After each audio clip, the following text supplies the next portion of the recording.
Saludos con todos y bienvenidos a la cuarta clase del módulo Gestión de Procesos y Calidad.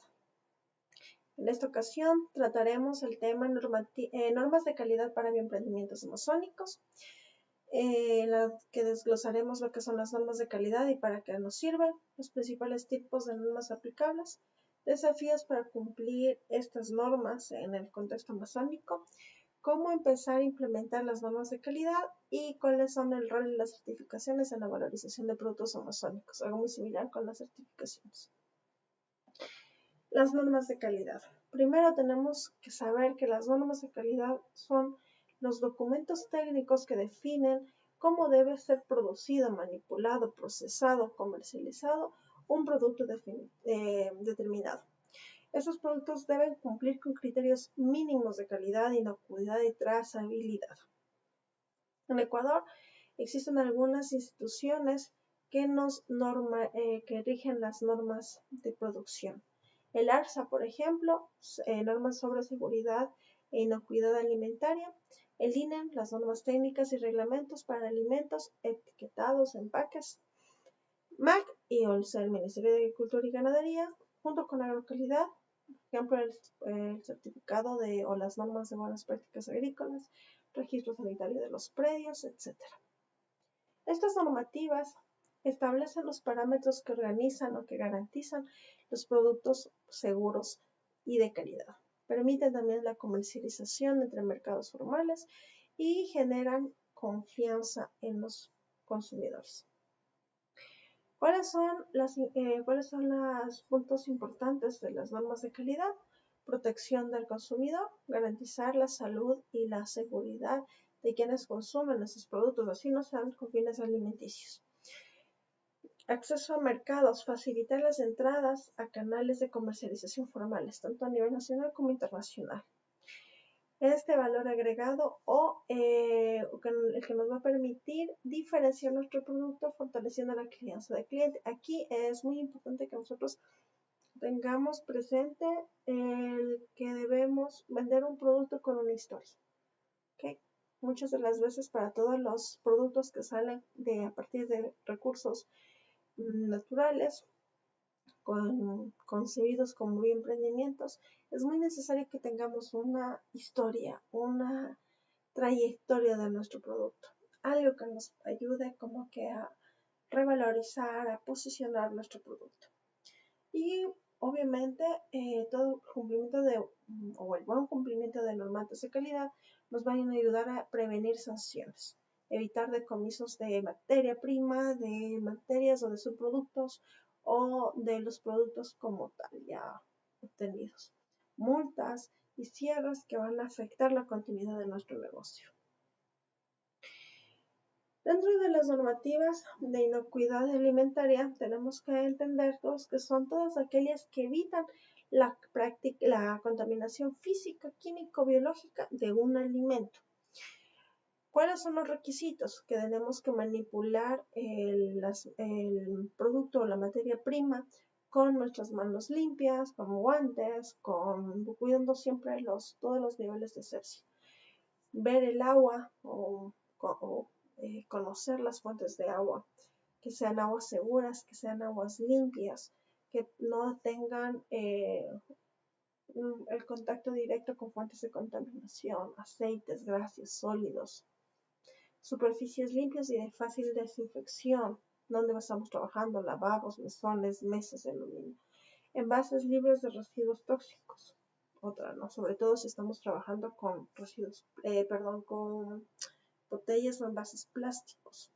Recordemos que los plásticos son derivados o productos derivados de petróleo y todos ellos tienen un procesamiento, una fabricación diferente, dependiendo para el uso o destino final en el que van a ser empleados. Esas certificaciones, como por ejemplo el orgánico y el comercio justo, sostenible, juegan un rol fundamental en la valorización de los productos amazónicos, como por ejemplo los más destacados que tenemos, guayusa, cacao, cualquier otro que se vea con relación a frutas exóticas. Esos sellos garantizan las prácticas que respetan sostenibilidad ambiental, que protegen la biodiversidad, que aseguran los beneficios económicos justos para todos los miembros de la comunidad local. Un ejemplo de eso tenemos, por ejemplo, el caso de las mujeres productoras de guayusa en Archidona. Ellos implementaron estaciones de lavado, de desinfección de manos, de uso de canastos plásticos o de cualquier otro material para evitar la contaminación de las hojas de guayusa que se recolectaban durante el transporte de una instancia a otra. Esto les permitió avanzar con la gestión de un permiso sanitario básico para su producto final. También debemos tener en cuenta la norma de los etiquetados de los alimentos. Estos básicamente deben contener el nombre del producto y los ingredientes, indicar claramente cuál es la composición de este producto, las fechas de elaboración, de caducidad, del lote de producción al que pertenece, algún código o alguna información que me ayude a dirigir a nivel o el rastreo de ese producto, su trazabilidad, de dónde salió. Información del productor, sobre todo si estamos hablando de trazabilidad, ¿no? El registro sanitario es un código oficial, único a veces, que certifique el cumplimiento de estos requisitos, sobre todo si nosotros estamos procesando, trabajando con recursos naturales, recursos orgánicos, recursos vivos que van a ser utilizados para cosmética, para alimentación. El reglamento técnico del INE número 22 dice o exige que todos los alimentos empacados deben declarar todos estos elementos en la etiqueta. Si falta alguno de ellos, estamos incumpliendo ante esta normativa y puede ser decomisado una vez que ya esté en exposición para el consumidor final. En Pastaza existe una asociación quichua que produce snacks de plátanos deshidratados. Ellos adaptaron sus etiquetas para incluir pictogramas que sean fácilmente comprendidos por comunidades que no saben ni leer ni escribir. También utilizaron sus empaques con materiales o diseñaron sus empaques con materiales biodegradables. Tenemos que entender que la valorización de productos amazónicos se logra mediante la adaptación cultural, la integración tecnológica y cultural para obtener certificaciones sostenibles. El acompañamiento técnico muchas de las veces es el mayor problema o el eslabón no completado en este proceso de normativa. En este caso, esta asociación contó con el apoyo íntegro de GIZ para lograr obtener su producto de la manera que lo tienen finalmente, ¿no? Con el empacado, con la calidad, con el mercado incluso. No solamente para la parte amazónica, sino para todo el Ecuador y tal vez en el contexto de Latinoamérica. Cuando asociaciones o comunidades quieren acceder a certificaciones o tratar de entender cómo aplicar una normativa vigente o el cambio o la actualización de una normativa, es importante que siempre se busque un acompañamiento. Muchas de las veces el acompañamiento o la guía que dan las personas que trabajan en las entidades que emiten estas normativas no nos dan la información de una manera tan comprensible. Entonces nosotros como empresarios, como emprendedores, tenemos que buscar, si es que nosotros por nuestra cuenta no nos lo es factible, tenemos que buscar quién nos pueda apoyar para la ejecución, la aplicación, la obtención de estas certificaciones. ¿Okay? También de parte de la producción tenemos en dos líneas el manual de las buenas prácticas agrícolas y el manual de las buenas prácticas de manufactura, dependiendo cuál sea nuestro objetivo. Si nosotros estamos produciendo la materia prima, estamos produciendo el primer eslabón de un proceso productivo, tenemos que regirnos a las buenas prácticas agrícolas y posiblemente las buenas prácticas pecuarias. Sin embargo, si estamos en un proceso de transformación, tenemos que regirnos más a las buenas prácticas de manufactura. Vamos a hablar muy a grosso modo sobre lo que nos dicen las buenas prácticas agrícolas. En su aula virtual van a encontrar los documentos del Manual de las Buenas Prácticas Agrícolas y el de Manufactura para que le lean un poquito y como que conozcan cuáles son los parámetros básicos que debemos cumplir o en lo que se debe regir en función de estas normativas. Si no estoy mal, para el año que viene, todos los emprendimientos, todos los negocios que estén trabajando con líneas de producción primaria y de manufactura tienen que ya tener estas certificaciones. Si yo estoy trabajando con materia prima y para tener mi certificación de buenas prácticas de manufactura, debo también tener o adquirir materia prima que ya tenga la certificación de buenas prácticas agrícolas. Sí, era un proyecto que estaban desde el año anterior queriendo ya ponerlo en vigencia. Creo que ya para el próximo año iba a ser algo como que mandatorio para todos. Dentro de las buenas prácticas agrícolas tenemos o nos dice que debemos producir agrícolamente con la rotación de cultivos, buscar siempre la regeneración del suelo, del ecosistema, manejar o realizar prácticas de conservación de suelos y agua. Debemos tener también un proceso de eliminación de desechos seguro, desechos tanto biológicos como inertes. El uso responsable de herramientas y materiales y, en todo caso, repito, la documentación es algo muy importante. Para todos nosotros necesitamos documentar absolutamente todo lo que estamos haciendo. Las buenas prácticas agrícolas o de manufactura tienen como objetivo no solo mejorar la calidad del producto, sino también ayudar a mejorar o optimizar, organizar el trabajo, cuidando la salud de quienes lo producen y también cuidando la resiliencia o la capacidad de regeneración del ecosistema en el que estamos trabajando.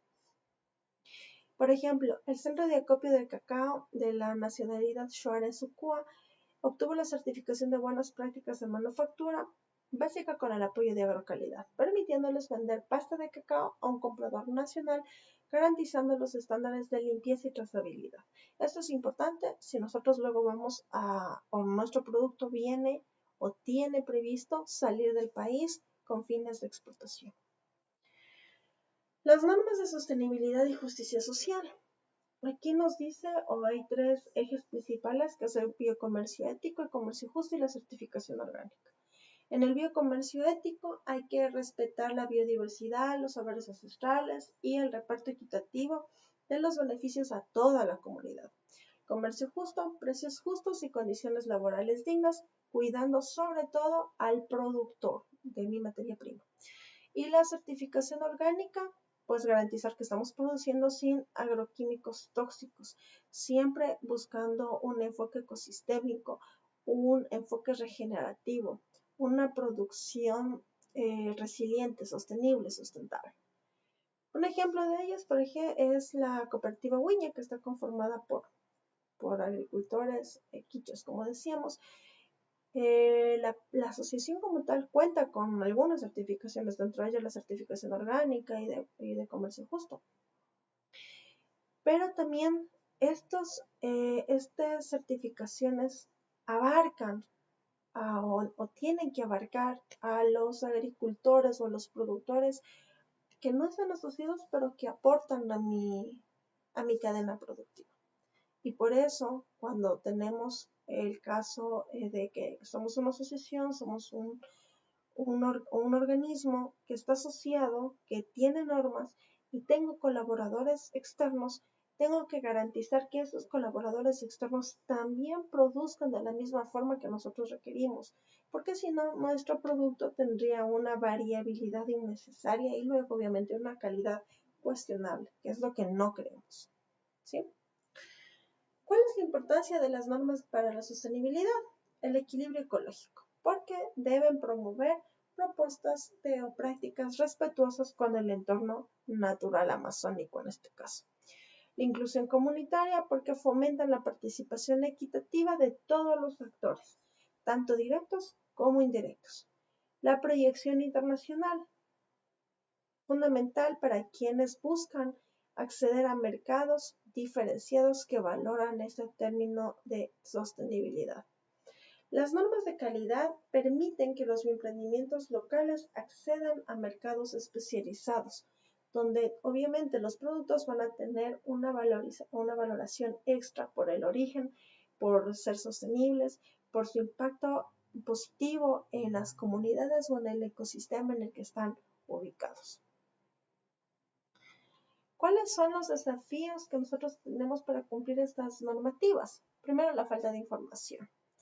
El escaso acceso a los datos técnicos o legales actualizados. Muchas de las veces tenemos que ir hacia el sitio donde está la entidad regulatoria para poder obtener información mucho más actualizada, mucho más detallada. Costos elevados. A veces necesitamos hacer cambios, inversiones o adaptaciones a la forma como nosotros estamos produciendo para poder acceder a este tipo de certificaciones. Algunos de ellos presentan un proceso de obtención muy complejo. Procedimientos centralizados, que tal vez me toca salir del territorio, viajar a capital de provincia o capital nacional, y eso repercute en muchas cosas. Tiempo, dinero, tal vez no conozco quién me acompaña, con quién puedo ir, me olvidé algo y ahora cómo lo soluciono. ¿Sí? Cuando los procesos son centralizados, y es muy difícil que se lleven a cabo en territorio, son o se vuelven mucho más complejos de lo que debería ser.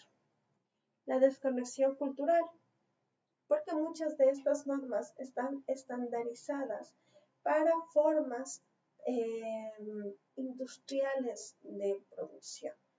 Entonces, muchas de las veces la forma tradicional de producción o de procesamiento como que no tuviera o no encontrara cabida en la aplicación de estas normas.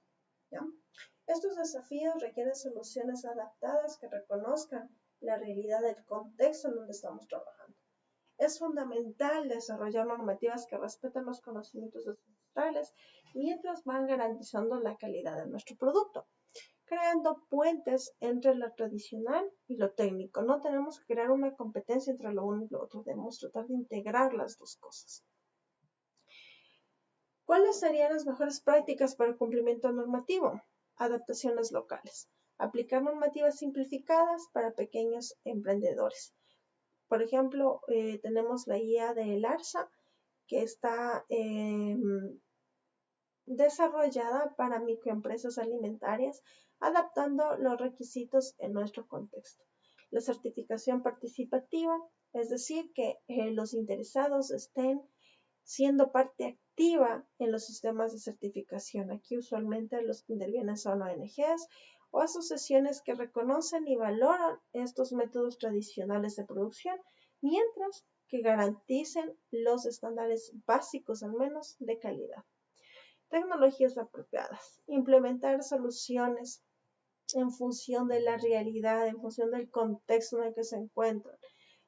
No tengo energía, puedo utilizar una aplicación o mejorar la forma de secado o la optimización del sol.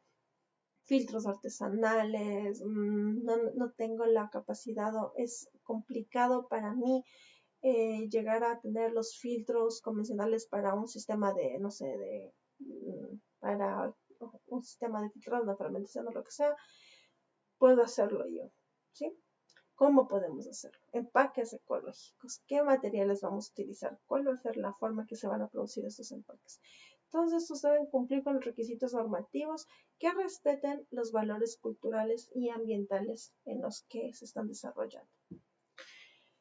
Si nosotros tenemos una cadena productiva y queremos empezar a aplicar normativas de calidad, debemos primero plantearnos un diagnóstico. ¿Cuál es nuestra línea base? ¿En dónde estamos? ¿De dónde vamos a partir? ¿Cuál es mi producto? Primero analizar qué voy a producir. Y en función de eso, ¿cuáles son las normas, cuáles son las consideraciones que yo debo tener para comercializar, para poder llegar al consumidor con mi producto? ¿Cuáles son las normas que afectan directamente, indirectamente y cuáles de ellas ya las cumplo parcial, totalmente, inicial, etcétera? A pesar de que en un proceso productivo o en cualquier proceso de la vida, nosotros tenemos muchas cosas importantes, tenemos que ver cuáles son las más urgentes, la priorización de estos requerimientos. Para fines de normativa, nosotros debemos priorizar y la priorización debe empezar desde lo básico a lo complejo. Higiene, almacenamiento, limpieza, etiquetado, rotulación, guía, señalética, ¿sí? Mejoras progresivas. Es imposible que nosotros hagamos una adaptación completa, integral, de golpe para todo. Tenemos que ir haciendo paso a paso. Ya establecí una, ya está implementada, ya está concebida en el equipo de trabajo, ya saben cómo hacerlo, no hay dudas respecto a ella, entonces voy a la siguiente, para que no tener muchas cosas nuevas que pueden, en vez de ayudarme a garantizar y mejorar la producción que yo tengo, van a ser un obstáculo muy grande que me va a limitar el avance de mi línea productiva. Siempre buscamos acompañamiento, sobre todo de las mismas entidades regulatorias, MAG, Agrocalidad, ONGs, fundaciones, universidades, centros de innovación social, cualquiera. Y debemos pensar siempre en incluir a todos los actores, no solamente al quien me da mi materia prima, no solamente a quien trabaja conmigo en el emprendimiento, en el proceso de transformación o comercialización, sino a todos, incluyendo la localidad circundante, al entorno en el que nosotros nos estamos desarrollando. Aquí tenemos que involucrar a jóvenes, mujeres, comercializadores, consumidores incluso, de ser posible. Para finalizar, tenemos que entender que las normativas de calidad no son barreras, deben ser consideradas como puentes que nos permitan llegar hacia mercados más amplios, con clientes tal vez más exigentes, conscientes, que van a valorar la calidad del producto que yo estoy ofertando. La diversidad biológica, adaptar todo lo que ya existe a nuestra realidad, a nuestro contexto, por esta misma amplia gama de recursos naturales que estamos o que tenemos. Aquí debemos reconocer la diversidad biológica y cultural de cada región. La Amazonía es muy diversa a nivel biológico y a nivel cultural. Lo que nos lleva a lo siguiente, la diversidad cultural. Debemos respetar y valorar la diversidad que existe entre las comunidades. Cada uno tiene sus saberes, tiene sus formas de realizar las cosas, tiene sus costumbres y nosotros tenemos que tratar de integrarlas, aceptarlas y respetar, incluso revalorizar alguna de ellas. Las certificaciones y la sostenibilidad juegan un papel crucial en la valorización de estos productos, ya que garantizan prácticas que preservan la sostenibilidad ambiental a largo plazo, que es al final lo que nos interesa. Y todo esto tiene que ser realizado con una construcción conjunta. No solamente puedo construir yo algo de mi emprendimiento, puedo o debo, necesito de la participación de toda la comunidad circundante. Repito, si nosotros podemos acceder incluso a mejorar o aplicar normativas teniendo como punto la expectativa o las referencias de nuestros clientes, va a ser muchísimo más valioso. ¿Ok? Con esto terminamos esta clase. Espero que les haya sido de utilidad. Cualquier duda o comentario, por favor, de estos temas, espero que los tengan un poquito como que anotados para poder desarrollarlos en la clase que tenemos de manera sincrónica. tengan un buen día. Hasta luego, muchas gracias.